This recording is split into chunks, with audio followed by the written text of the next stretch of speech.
कई विद्वानों का मानना है कि सीता और रावण के बीच पिता पुत्री का संबंध था, परंतु रामायण के सबसे प्रथम वाल्मीकि रामायण में इसका कोई प्रमाण नहीं है।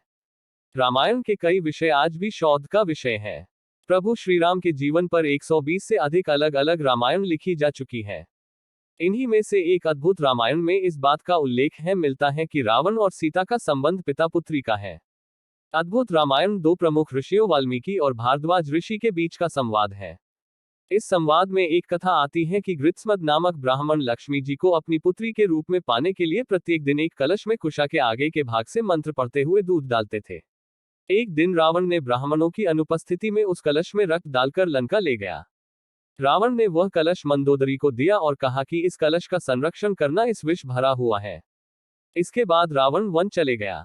अपने पति की उपेक्षा से दुखी होकर आत्महत्या करने का सोचा। रावण द्वारा दिए कलश के रक्त को विष समझकर पी लिया। अनजाने में मंदोदरी के रक्त पीने से वह गर्भवती हो गई। मंदोदरी ने सोचा कि मेरे पति मेरे पास नहीं है और उन्हें जब यह पता चलेगा कि मैं गर्भवती हो गई हूं तो वह क्या सोचेंगे। यह सोचकर मंदोदरी तीर्थयात्रा का बोलकर कुरुक्षेत्र आ गई, जहां उनसे गर्भ निकालकर भूमि में दफना दिया।